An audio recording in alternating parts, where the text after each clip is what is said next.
సజ్జల రామకృష్ణారెడ్డి మాట్లాడుతున్నారు, లైవ్ లో చూద్దాం. అధికారంలో లేని వాళ్ళకి కానీ అధికారంలో వచ్చే అవకాశం లేని వాళ్లకు ఎన్ని ఛాలెంజ్లు సవాళ్ళైనా విసరచ్చు. అధికారంలో ఉండి 14 ఏళ్ళు, అందులో 5 ఏళ్ల క్రితం తానే అధికారంలో ఉండి ఆ 5 ఏళ్లలో ఏం చేశానో చెప్పుకోలేని వ్యక్తికి ఇప్పుడు అధికారంలో ఉన్న జగన్మోహన్ రెడ్డి గారికి సవాల్ విసిరే అర్హత లేదు, హక్కు లేదు. ఒకటి ఫస్ట్ పాయింట్. సెకండ్ విషయం వచ్చి, మేము అడ్రస్ చేసినా, మా పార్టీ మాట్లాడినా, జగన్మోహన్ రెడ్డి గారు మాట్లాడినా, ఎక్కడ ఎప్పుడు మాట్లాడినా అందరం ప్రజలతోనే మనం మాట్లాడేది. మీ అవకతవకలు లేక అవినీతి పాలన లేకపోతే అరాచక పాలన చంద్రబాబు నాయుడు హారంలో ఎట్లుండింది అనేది మేము ఎక్స్పోజ్ చేస్తుంటాం. అది ప్రజల దృష్టికి తీసుకెళ్ళి మా పాలన ఎంత బాగుందో మేము చెప్పుకుంటూ వస్తున్నాం. మీకు సత్తా ఉంటే, నీకు సత్తా ఉంటే నువ్వు 14-19 మధ్య ఏం చేశావో నువ్వు చెప్పాలి. ఒక్క మాట అయినా ఆయన మాట్లాడే మాటల్లో ఆయన కానీ, ఆయన కొడుకు కానీ, ఆయన అరువు తెచ్చుకునే దత్తపుత్రుడు కానీ ఒక్కటంటే ఒకటి. ఆయన అయితే, ఆ దత్తపుత్రుడు అయితే 18లో ఆ పాలన చెత్త పాలన, అందుకే నేను ఇండిపెండెంట్గా పోటీ చేస్తాను పక్క కూడా పోయినాడు. వీళ్ళిద్దరూ తండ్రి కొడుకులైనా ఇదిగో మేము 14-19 మధ్య ఇది చేశాం, మా పాలన జగన్మోహన్ రెడ్డి గారి కంటే ఇందులో బాగుంది, మాకు ఓట్లు వేయండి అని ఒక్కరోజన్నా అడుగుతున్నారా? నోరు తెరిస్తే తిట్లు బూతులు తప్ప. అసలు అది మామూలుగా అయితే కేవలం జగన్మోహన్ రెడ్డి గారు ప్రజాస్వామ్యం మీద అత్యంత గౌరవం ఉన్న వ్యక్తి కాబట్టి, ఆఖరకు అంతిమ నిర్ణేతలు ప్రజలే అని తెలిసిన వ్యక్తి కాబట్టి ఈ కారు కూతలన్నీ ఎందుకు పట్టించుకోవాలని వదిలేశాడు. కానీ నిజంగా వాళ్ళు అంటున్నట్టు జగన్మోహన్ రెడ్డి గారు ఒక నియంతనో, ఇంకో రకమో, ఇంకొక రాజ్యాంగమో, వాళ్ళు అంటున్నట్టు రాజారెడ్డి గారి రాజ్యాంగం ఇట్లా పొద్దుపోని మాటలన్నీ అవన్నీ నిజమైతే వీళ్ళు ఇట్లా బరి తెగించి రోడ్డు ఎక్కి తిట్టుకుంటూ తిరగలిగే వాళ్ళ చంద్రబాబు కానీ, ఆయన కొడుకు కానీ, వాళ్ళ ముఠా ఎవరైతే ఉన్నారో వాళ్ళందరూ అవి తప్ప వేరే ఎందుకు మాట్లాడలేకపోతున్నారు? తిట్లు తప్ప. ఎక్కడైనా సహేతుకమైనవి కానీ లేదా ఒక ప్రాతిపదిక మీద కానీ వాళ్ళు ఏదైనా ఆరోపణలు కానీ విమర్శలు కానీ చేస్తున్నారా? ఒకటి లేదుగా. ఈరోజు పెట్టిన దాంట్లో కూడా జగన్మోహన్ రెడ్డి గారు ఎప్పుడెప్పుడో మాట్లాడినవన్నీ గుదిగుచ్చి దాంట్లో పెట్టారు. అందులో ఏది కాదని లేదు, కానీ ఫైనల్ మేనిఫెస్టోలో వచ్చాక ఏం చెప్పారు, అందులో మేమేమేమి అమలు చేసామనేది మేము చెప్పుకుంటున్నాం రోజు.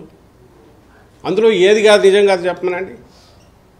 మద్య నిషేధంకు సంబంధించి కూడా దశల వారీ అన్నాం. అది కూడా ఆ లక్ష్యం ఏదైతే ఒక డ్రీమ్ లాంటిది, అది ప్రాక్టికల్ ఇబ్బందులు ఉన్నందువల్ల వాల్యూమ్స్ తగ్గాయి, రెవెన్యూ తగ్గకుండా చూసుకున్నాం. ఎందుకంటే అసలు వెల్ఫేర్ వాటికి అన్నిటికి కావాలి కాబట్టి. ఇంతకుముందు ఉన్న బెల్ట్ షాపులు అసలు మొత్తానికే వెళ్ళిపోయాయి. ఉన్న దుకాణాలు, షాపులు కూడా సగానికి సగం తగ్గిపోయాయి. ప్రభుత్వమే తీసుకోవడం ద్వారా రెవెన్యూకి ఎక్కడా గండి పడకుండా ఈరోజు ఒకప్పుడు 16,000 కోట్లు ఉండేది, ఈరోజు 25,000 కోట్లు పెరిగిందంటే ఇంకో పక్క వాల్యూమ్స్ తగ్గి, అంటే కన్జంప్షన్ తగ్గి. అది ఎట్లా సాధ్యమైందంటే వాటెవర్ రావాల్సింది గవర్నమెంట్కి వస్తుంది. ఇంతకుముందు సిండికేటర్ రూపంలో అడ్డంగా ఈ ఆదాయం అంతా వాళ్ళు దోచుకుంటున్నారని దాన్ని బట్టి అర్థమవుతుంది. ఇది ఇంతగా ఎలాబరేట్ చేసి ఎందుకు చెప్తున్నామంటే అదొక్కటే అనుకున్న పద్ధతిలో అనుకున్నంతగా చేయలేకపోయాం కాబట్టి మాకు మేము తగ్గించుకున్నాం, మార్కులు తగ్గించుకొని వేసాం. 99% ఈరోజు మేనిఫెస్టో పూర్తి చేసామని సగర్వంగా ఎందుకు చెప్పగలుగుతున్నామంటే మిగిలినవన్నీ ఏది కాలేదో చెప్పమనండి.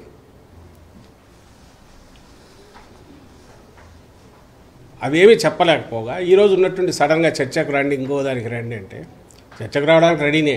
కానీ ఎప్పుడు నువ్వు ఒక పద్ధతి ప్రకారము ఇదిగో ఇక్కడ ఉన్నాయి ముందు ప్రజలకు చెప్పు.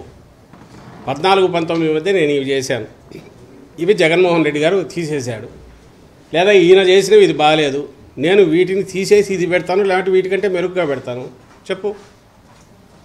అట్లా వదిలేసి నీకు నువ్వే నీ ఈనాడు, నీ ఆంధ్రజ్యోతిలో రోజుకు 4 బ్యానర్ హెడ్డింగ్లు రాసుకొని నీ అంతటి నువ్వు అరాచక పాలనని, ఐసోలేటెడ్ ఎక్కడో ఇన్సిడెంట్ సొసైటీలో జరిగే వాటి అన్నిటికీ రాజకీయ రంగం మొత్తం సిస్టంలో వ్యవస్థీకృతమైనట్టు రాసుకుంటూ వచ్చి నీకు నువ్వే తుమ్మి, నీకు నువ్వే శ్రీరామ రక్ష అనుకొని, నీకు నువ్వే 4 రోజులు అయిన తర్వాత అదే గోబల్స్ ప్రచారంలాగా చేసి ఇవన్నీ నిజాలు కాబట్టి వీటి మీద చర్చకు రా అంటే నువ్వు పగటి కళలు కానీ నువ్వు అధికారంలోకి వస్తున్నావు అనుకో, నువ్వు రాత్రిపూట కళలు కానీ అవన్నీ కూడా నిజం అనుకొని వాటి మీద చర్చకు రమ్మంటే ఎందుకు రావాలి? ఎందుకు వస్తాం? ఏం మాట్లాడతాం? జగన్మోహన్ రెడ్డి గారి పాలనకు సంబంధించి ఏమేమి ఉన్నాయో చెప్పు.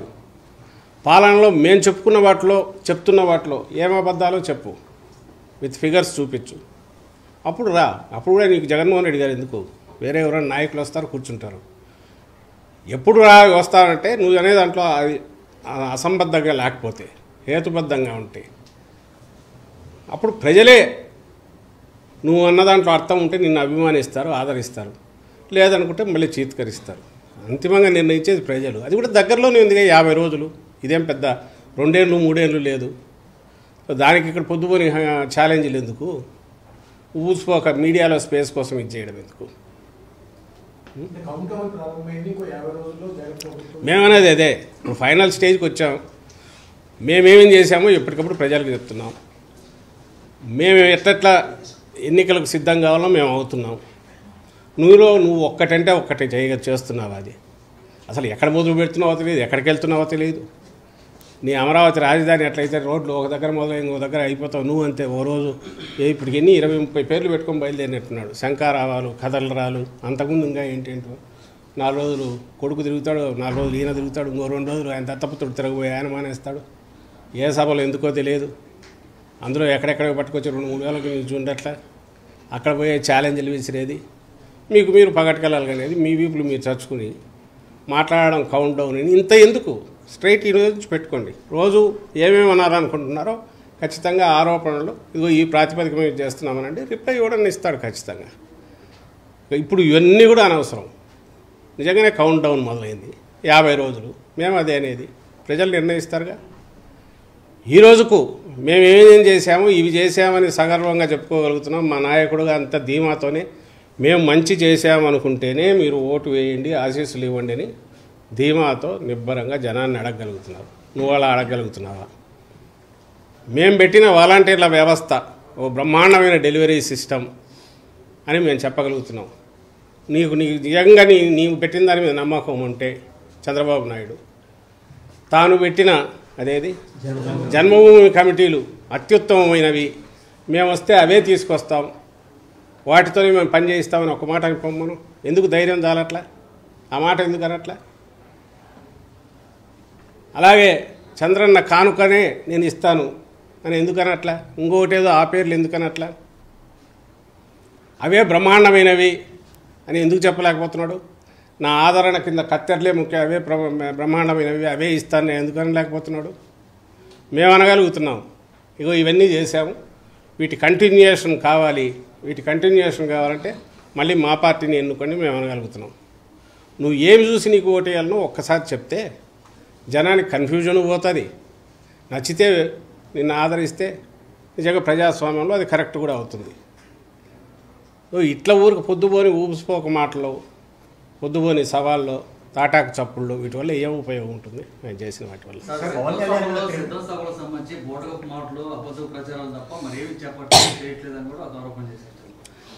ప్రజలు చూస్తున్నారు కదా, ప్రజలు చూస్తున్నారు. సిద్ధం సభలు వాటికి వచ్చే అవి కార్యకర్తల సమావేశాలు. కార్యకర్తలు ఎంత ఉత్సాహంతో వస్తున్నారో, ఎలా రెస్పాండ్ అవుతున్నారో అది ఎక్కడి నుంచి వస్తుంది? ప్రజల్లో ఉన్న ఆదరణ వల్ల వచ్చింది. ఆ ఉత్సాహం కానీ ఆత్మవిశ్వాసం కానీ నాయకుడి మీద ఉండే విశ్వాసం అది. అలాగే అక్కడికి వచ్చి ఆయన మాట్లాడిన మాటల్లో నిన్న జగన్మోహన్ రెడ్డి గారు నిన్న కానీ అంతకుముందు 2 సభల్లో కానీ లేదా అంతకుముందు ఎక్కడ మాట్లాడినా ఒక్క మాట అయినా పరుషంగా, రాజకీయంగా ఎన్నైనా అనొచ్చు కానీ పరుషంగా వ్యక్తిగతంగా దూషించే మాటలు ఒకటన్నా అన్నాడు చంద్రబాబును కానీ ఆయన కొడుకును కానీ? అలాగే ఆయన మాట్లాడిన మాటల్లో ఏదైనా తాను చేసిన పనుల గురించి, అలాగే ప్రజలకు అప్పీలు, నెక్స్ట్ వీటి కంటిన్యూషన్ ఇంపార్టెన్స్, ఓ రాజకీయ పార్టీ నాయకుడు ఏమేమి చెప్పాలనో అంతకు మించి లేదా తక్కువ ఒక్కటైనా మాట ఉందా? ప్రతిదీ కన్స్ట్రక్టివ్గా ఉంది, మాట్లాడుతున్నారు, చెప్తున్నారు. ప్రజల్లోకి ఆ మెసేజ్ పోతుంది. ఇందులో అబద్ధపు ఇవి ఉంటే ఆ అబద్ధం ఇదేదో చెప్పాలి. నిన్న మాట్లాడిన మాటలు దాని మీద అబద్ధం ఉంటే చెప్పాలి. ఇది మీరు చేయలే కదా, ఎందుకు మాట్లాడినారని. ఏది లేదు కదా. 1,40,00,000 కుటుంబాలకు, 1,45,00,000 కుటుంబాలకు రెగ్యులర్గా అందుతున్న బెనిఫిట్స్ కానీ, అలాగే 2,55,000 కోట్లు ఏవైతే డీబీటీ ద్వారా పోయింది కానీ ఇందులో అవాస్తవం ఏముంది? మరి ప్రభుత్వం లెక్కలే అవాస్తవం అంటే ఇంకా అది అంతా అవాస్తవం, అంతా బ్రహ్మ పదార్థం అనుకోవచ్చు. కానీ దీన్ని ఎవరికి డినై చేయలేదు కదా, కాదనలేని సత్యాలే కదా. అలాగే ఊరూరు సచివాలయాలు రావడం కానీ నాడు నేడు కింద స్కూల్ బిల్డింగ్లు ఇది కావడం కానీ ఇవన్నీ కూడా వాస్తవాలుగా ఏమవుతాయి? నువ్వు ఎక్కడ కాదనగలవు? లేదా ఫీజు రీయింబర్స్మెంట్ ఫుల్ పే చేయడం కానీ, వైద్యానికి సంబంధించి 17 మెడికల్ కాలేజీలు రావడం కానీ ఇవన్నీ కాదని ఎవరు అనగలరు? మొత్తం వ్యవస్థనే పూర్తిగా మారిపోయి 4 ఏళ్లలోనే ఇంత డెవలప్మెంట్ కనపడేది కాదని ఎవరు అనగలరు? వాటిని ఏమనలేక ఈ మధ్య ఈనాడులో వరుసగా చూస్తున్న రామోజీరావు రోజు ఆయన విషం కక్కుతున్నది. నాడు నేడు కింద 100% అయిపోయినాయి ఎవరు అనలా, ఎక్కడ కాలేదో ఆ ఫోటో వేస్తాడు. మరి దీని సంగతి ఏందంటాడు? అసలు నువ్వు ఏది చేయనోడివి? నువ్వు మీ నాయకుడు అని నేను రామోజీరావుని అంటున్నా. ఆయన నాయకుడు, లేదంటే ఆయన బానిసో, ఆయన అనుచరుడు చంద్రబాబు నాయుడు. వాళ్ళ హయాంలో ఏది చేయనోళ్ళు ఈరోజు ప్రయత్నం చేసి భారీ లక్ష్యం పెట్టుకొని చాలా పెద్ద ఎత్తున 50% పైగా పూర్తి చేసి మిగిలిన కూడా ప్రోగ్రెస్లో ఉండి ఇంత ఫైనాన్షియల్ దీంట్లో క్రైసిస్లో కూడా ఇవి చేస్తున్న ఈ ప్రభుత్వాన్ని, జగన్మోహన్ రెడ్డి గారిని అది ఎందుకు చేయలేదు, ఇది ఎందుకు చేయలేదు అంటారు. కానీ చేసిన వాటిని నువ్వెందుకు 14-19 మధ్య ఇందులో ఏది చేయలేకపోయావు? దానికి ఆన్సర్ ఉండదు. సో ఇది కేవలం 1-2 మీడియా సంస్థలను నమ్ముకొను, లేదంటే తన ఊదరగొట్టడంలో ఉన్న తన వాటి కాదు తన పరిపక్వతను లేదా తన మాస్టర్ క్రాఫ్ట్మెన్షిప్ను దాన్ని వాడుకొని చంద్రబాబు నాయుడు రోజు మాట్లాడిందే మాట్లాడుతూ, లేదంటే కొత్తది ఏదో ఒక కన్ఫ్యూజన్ క్రియేట్ చేయాలని ట్రై చేసే కాదు. ఎలక్షన్ల ముందు కూడా చేస్తున్నాడు. దానివల్ల ఉపయోగం ఉండదు, ఎందుకంటే కళ్ళ ముందు కనపడుతున్నాయి రిజల్ట్స్. ప్రజలు వాటిని ఎంజాయ్ చేస్తున్నారు. రాష్ట్రంలో 87% మంది ప్రజలు ఖచ్చితంగా డైరెక్ట్గా బెనిఫిట్ పొందారు. ఏదో ఒక రూపంలో ప్రభుత్వం నుంచి బెనిఫిట్ పొందారు. అందుకు కృతజ్ఞతలు చెప్తున్నారు, అందుకే బ్లెస్సింగ్స్ ఇస్తున్నారు. అవి కళ్ళ ముందు కనపడుతున్నాయి. దాంతో బెంబేరు ఎత్తిపోయి రోజుకు ఒక రకంగా ఆయన మాట్లాడుతున్నాడు. సార్, రాజకీయాల్లో పొత్తులు అన్నది సర్వసాధారణం. మీరు పొత్తులు పెట్టుకుంటే జగన్ కిందగా టీడీపీ. రాజకీయాల్లో పొత్తులు అన్నది సర్వసాధారణం. మేము ఎవరితో పొత్తులు పెట్టుకుంటే జగన్ కిందగా టీడీపీ. నాకెందుకు? తను చెప్తున్నాడు కాబట్టి, మేమే పవర్లోకి వస్తున్నాము కాబట్టి, జగన్మోహన్ రెడ్డి గారు ఇంటికి వెళ్ళిపోతున్నారని అంటున్నాడు కాబట్టి, ప్రజలు ఆయన చిత్కరిస్తున్నారు, పంపేస్తున్నారని అంటున్నాడు కాబట్టి, మరి అంత నీకు ధీమా ఉంటే నీకు పొత్తులు ఎందుకు అని అడుగుతున్నాం. మా అంతటా మేమన్నా ఆయన ఇష్టం ఎంతమందికైనా పెట్టుకోండి. కానీ అయిపోయింది, వెళ్ళిపోయాడు. ఇంతకుముందు ఆయన పవన్ కళ్యాణ్ అన్నారని ఎవరో అన్నారు, ఏది మేమే అధికారంలోకి వస్తున్నామని. అంత అధికారంలోకి వస్తామని ధీమా ఉన్నప్పుడు, ప్రజల్లో జగన్మోహన్ రెడ్డి గారి పట్ల ఇంత వ్యతిరేకత ఉందని ఆయన అనుకుంటున్నప్పుడు ఇంక పొత్తులు ఎందుకు? నేరుగా తగలొచ్చుగా. ఆ సీట్ల దగ్గర అంత గందరగోళం ఎందుకు? తన తమ్ముళ్ళను అంత ఇది ఇబ్బంది పెట్టడం ఎందుకు? తను నమ్ముకున్న వాళ్ళను తనకు లేదు కాబట్టి, ఇంకో పక్క బింకాలు పలుకుతున్నాడు కాబట్టి, ఏదో ప్రగల్భాలు పలుకుతున్నాడు కాబట్టి ఆయన అడుగుతున్నాం. మరి నీకు అంత ఇది ఉంటే పొత్తులు ఎందుకు ఆయన నీకని అడుగుతున్నాం. అధికారంలోకి వస్తే జగన్ ఆస్తులు మొత్తం ప్రజలకు పంచి పెడతాం, నేను విశాఖ పర్యటనలో వాళ్ళ అధికారంలోకి రానివాడు ఏమైనా మాట్లాడచ్చు. 14-19 మధ్య వాళ్ళే అధికారంలో ఉన్నారు. అంతకుముందు తప్పుడు కేసులు వాళ్ళే పెట్టించారు.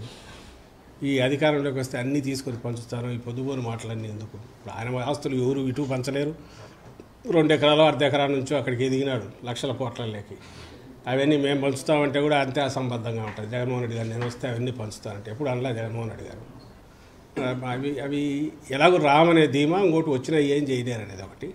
అక్కడ ఏమున్నాయనేది అన్నీ రికార్డెడ్గా ఉంటాయి. ఒకవేళ చంద్రబాబు నాయుడు ఉంటే వాళ్ళ పెట్టుంటాయో, జగన్మోహన్ రెడ్డి గారివి అట్లే ఉంటాయి, ఇంకొక నాయకుడివి అట్లే ఉంటాయి. అవి రికార్డెడ్గా ఏమున్నాయో అవన్నీ ఆస్తులు అవుతాయి. వాటిని ఒకటివి ఇంకోటి లాగి పంచడం, ఇంకోటి అనే అసలు ఆ ఊహనే ఎందుకు వస్తుందో వాళ్ళకి అర్థం కావట్లా. ఉంటే వాళ్ళకుంది ఇది నియంత లక్షణాలు, లేక లోపల ఆ కోరికలో మేము వస్తే అది చేయాలి ఇది చేయాలని తాపత్రయం. అది ఏమీ చేయలేని వాళ్ళు, అసమర్థులు, మాట్లాడి నోటికొచ్చేట్టు మాట్లాడే ఇవి తప్ప వాటికి ఆచారత్వం ఉంటారు. దాన్ని అంతకుమించి దానికి వాల్యూ కూడా లేదు వాళ్ళు చేసేది.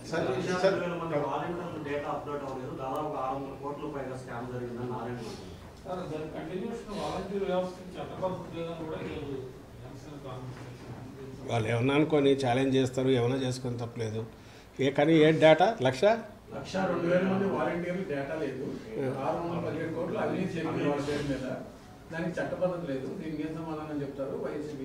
ఏమన్నా అర్థం ఉందా? పోనీ మీరు అడగండి. ఏందో పూర్తి విషయం చెప్తే ఏదో ఇవ్వడం దానికి ఎక్స్ప్లెనేషన్ ఇవ్వగలడు. ఎక్కడ లేదు 670 కోట్లు ఎక్కడ అవినీతి జరిగింది? అదే ఇంతకుముందు ఒకసారి నాదెండ్ల మనోహర్ అనే వ్యక్తి చెప్పాడు, పెన్షన్లలో అవినీతి, పెన్షన్లు కిందికి పంపడం ద్వారా లేని పెన్షన్లకు ఇన్ని కోట్లు తినేశారని. అసలు సాధ్యమేనా? ఇప్పుడు 3,000 అయింది, అంతకుముందు 2,700 అయ్యి 3,000 పెన్షన్ ఇంటింటికి పంపించి క్యాష్ వసూలు చేసుకుని వెనక్కి తీసుకోగలరా? గవర్నమెంట్ అట్లా చేయగలదా? ఒకవేళ అట్లా చేయగలిగితే 14 ఏళ్ళు ఆయన అదే చేసినాడా? అంతకుముందు ఉన్న ప్రభుత్వాలు, ఇప్పుడు కేంద్రంలో ఉన్న ఆ ప్రభుత్వము లేదా మిగిలిన రాష్ట్ర ప్రభుత్వాలు అదే చేస్తున్నాయా? ఏ ప్రభుత్వం అయినా చేయగలదా? ఇవన్నీ ఎవరికి ఇది చేయాలని? కేవలం మీడియా ఉంది చేతిలో, ఆ పచ్చ మీడియా ఒకటి ఉంది. వీళ్ళు ఏం కూస్తే అది రాస్తారు, లేకుంటే అది వేస్తారు. అవన్నీ పట్టుకొచ్చేసి జనం కన్ఫ్యూజ్ కావడం వాళ్ళ ఆశ. కానీ జనం చూడరా? వాళ్ళకి ఆ మాత్రం తెలియదా?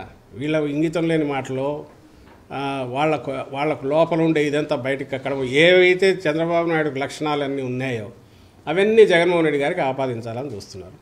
అవన్నీ ఆపాదించేటట్టు చూసుకొని రాయడము. దానికి మొన్నెప్పుడో నాకు నవ్వు వచ్చింది లోకేష్ అతను మాట్లాడుతుంటే. ఎప్పుడో రాజశేఖర రెడ్డి గారు 99 తర్వాతలోనూ అపోజిషన్లో ఉన్నప్పుడు చంద్రబాబు నాయుడుకు శాపం ఉంది, ఒక్క నిజం చెప్పినా ఆయన తల 1000 ముక్కలు అవుతుంది, ముందు శాపం ఉంది. లోకేష్ ఆ మాట జగన్మోహన్ రెడ్డి గారి గురించి అంటున్నాడు.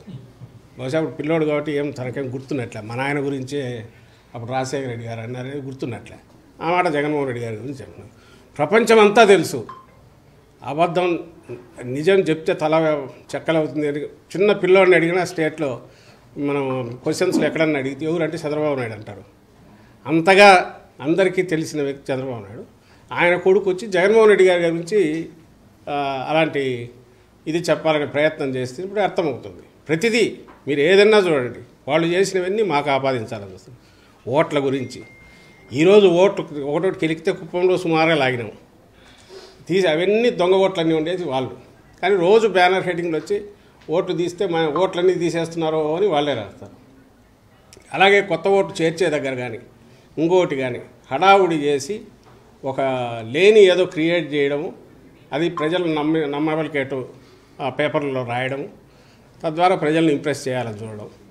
ఇది తప్ప వాళ్ళకు వేరే పనే లేదు. దీని బదులు ప్రజలకు ఏదన్నా సేవ చేసి కానీ 4 ఏళ్లలో ఈయన ఇంత చేసి చూపాడే, ఫస్ట్ టైం సీఎం, మేము 14 ఏళ్ళలోనే ఎందుకు చేయలేకపోయాం, ఈ ఆలోచనలు మాకు ఎందుకు రాలే అనే పశ్చాత్తాపం కానీ ఇప్పుడైనా మేము చేస్తామని నమ్మవలకేటు వేసే ప్రయత్నం చేయకపోగా లేనివన్నీ క్రియేట్ చేసి అబద్ధాలన్నీ మాట్లాడి ఎట్టో అట్లా ఇది చేసి మిస్లీడ్ చేయాలి ప్రజలను అనేది నన్ను చేస్తున్నారు. ఆయనకు తెలిసిన విద్య అది ఒకటే, చంద్రబాబు నాయుడుకు అదే చేస్తున్నారు. అంతనే పవన్ కళ్యాణ్ అడిగే ప్రశ్నలకు సమాధానం చెప్పలేక ఆయన పైన క్రిమినల్ కేసులు పెట్టింది ప్రభుత్వం. చంద్రబాబు గారిని వాళ్ళు జనసేన వాళ్ళు ఆరోపిస్తున్నారు. వ్యవస్థలో ఎవరికి ఎట్ట రియాక్ట్ కావాలనో అవుతుంటారు. చట్టం అనేది తన పని తను చేసుకుపోతుంది. పవన్ కళ్యాణ్ ఎదుర్కోవడానికో చంద్రబాబు నాయుడు గారిని ఎదుర్కోవడానికో ఈ కేసులు పెట్టాల్సిన అవసరం లే. చంద్రబాబు నాయుడు తప్పులు చేశాడు, అవినీతికి పాల్పడినాడు కాబట్టి ఆ రోజు కేసు పెట్టారు. ప్రైమా ఫేసీ కేసు ఉందని ఆయన్ని తీసుకెళ్లి జైల్లో పెట్టారు. మేము అడగాల, జైల్లో ఉన్నప్పుడు అన్ని రోగాలు ఉన్నాయని చెప్పి, ఎక్కడ ప్రపంచంలో రోగాలన్నీ చెప్పి, ప్రాణం ఏ క్షణంలో పోతుందో అన్నట్టు చెప్పి, న్యాయస్థానాల దగ్గర అందరి దగ్గర పోయి జాలి కొలిపేట్టు వాళ్ళ దగ్గర మాట్లాడి ఇది చేసి ఈరోజు బయటకు వచ్చి ఇంతగా తిరుగుతున్నాడే చంద్రబాబు నాయుడు. మరి అదంతా ఏమైనాయా? రోగాలన్నీ ఏమైనాయా? మాయమైనాయా? మేము అడగాలి, గుర్తులేదు కానీ ఎవరికి మర్చిపోతున్నాం. సో కేసులు ఉన్నాయి అంటే ఏదో జరిగి ఉంటుంది, అది ఎవరి మీద పెట్టేసేసిన దానికి సంబంధించి న్యాయస్థానాల్లో ఏదో ఉంటే దాన్ని తేల్చుకొని బయటికి రావాలా. ఇప్పుడు దీనికి సంబంధించి పవన్ కళ్యాణ్ మీద ఆయన కేవలం చంద్రబాబు నాయుడుతో ఉన్నాడు కాబట్టి, లేదంటే ఒక రాజకీయ పార్టీ పెట్టుకున్నాడు కాబట్టి ఆయన మీద కేసులు పెట్టకూడదని ఎట్లంటారో నాకు అర్థం కావట్లేదు. జగన్మోహన్ రెడ్డి గారి మీద కేసులు పెట్టారు, తప్పుడు కేసులు, వాటిని ఎదుర్కొంటారు న్యాయస్థానంలో. రోజు దాని గురించి ఏమనట్లేదే. అది కేసు ఒకవేళ పెద్దదే చిన్నదే ఏదో ఒకటి పెట్టారు, చట్టంలో దానికి ప్రొవిజన్ ఉంటుంది. సూమోటో పెట్టారో లేకపోతే కంప్లైంట్ ఇవ్వడం ఇస్తే పెట్టిండొచ్చు. దానికి సంబంధించి లెట్ హిమ్ ఫేస్ ఇట్. ఆయన చంద్రబాబు నాయుడు నిజంగా పార్టీ అధ్యక్షుడైతే రాజకీయ పార్టీ చేయాల్సిన పని ఏంది? తన దీనికి సంబంధించిన ప్రజలకు ఏం చేస్తారో చెప్పాలా, అది చెప్పి ప్రజల మన్ననలు పొందే ప్రయత్నం చేయాలా. లేదంటే ఇంతకుముందు అన్నట్టు గతంలో తను చేసింది ఏంది అవన్నీ చెప్పుకొని మళ్ళీ ప్రజల దగ్గరికి పోవాలి. మీరు గమనించండి, అవి తప్ప ప్రజలకు అవసరమైన విషయాలు తప్ప మిగిలినవన్నీ మాట్లాడతాడు ఆయన. అసలు ప్రజలకు సంబంధం లేని విషయాలు మాత్రమే మాట్లాడతాడు. తద్వారా మిస్లీడ్ చేయాలని ప్రయత్నం చేస్తున్నాడు. సరే, ఈ 5 ఏళ్లలో ఇచ్చిన హామీలన్నీ టైం టు టైం డెలివరీ చేసినందుకు పేద ప్రజలందరూ చాలా సంతోషంగా ఉన్నారు. అంటే ఇప్పుడు ప్రకటించబోయే మేనిఫెస్టోలో కొత్తగా యాడింగ్స్ ఉన్నాయి, ఎక్స్పెక్టేషన్స్ ఏమున్నాయి మ్యామ్? ప్రజలకు సంబంధించినంత వరకు ఇన్నాళ్ళు డెలివరీ చేసినవి ఏమున్నాయో అవి ఉన్నాయి. ఫ్యూచర్లో విజన్ ఏదైనా ఉంటే దాన్ని ఆవిష్కరించే ప్రయత్నం చేయాలి. చేసి ఇంకా ఏమున్నా కూడా చెప్పాలనేది మీరు వెయిట్ చేస్తున్నారు, వెయిట్ చేయండి, త్వరలోనే దానికి సంబంధించిన ఇది కూడా క్లారిటీ కూడా వస్తుంది. కానీ ఏది చేసినా జగన్మోహన్ రెడ్డి గారు మాత్రం ఒకటి ఫాలో అవుతారు, తాను చేయగలిగింది మాత్రమే చెప్తారు, చెప్పినవి మాత్రం పూర్తి 100% 100 చేస్తారు. ఎక్కడన్నా చేయలేక కారణాలు ఏమంటే దానికి రీజన్స్ కూడా చెప్తారు, ఎందుకు పొరపాటు పడినారో అది కూడా ఎక్స్ప్లెయిన్ చేస్తారు. ఉదాహరణ మద్య నిషేధం అన్నాం, లేదంటే సిపిఎస్ గురించి చెప్పాం. ఆ రోజు అనుకున్నాం, చేయాలనుకున్నాం, కానప్పుడు ఇది కాలేదని ఎందుకు కాలేదో కూడా చెప్తున్నాం. వీళ్ళలాగా మేము చేసినామని బుకాయించడము, లేదంటే మళ్ళీ వచ్చినప్పుడు మర్చిపోతారులే జనం అప్పుడు చేస్తామని చెప్పడం మాత్రం చేయం. ఆయన చేయగలిగినవి మాత్రమే చెప్తాడు. చేయగలిగినవి, అలాగే స్టేట్ భరించగలిగినవి, స్టేట్ను మన దీనికోసం రాజకీయం కోసం దాన్ని ఫైనాన్షియల్ దీన్ని కానీ బలి చేసే రకమైన మాత్రం ఎప్పుడు చెప్పడు. అలాగే తీర్చలేనివి ఎలక్ట్ అయినాక మనం మళ్ళీ మోసం చేయొచ్చులేని చంద్రబాబు కదా చేసినట్టు అలాంటి పని అయితే చేయడానికి అంతవరకే చెప్పగలను.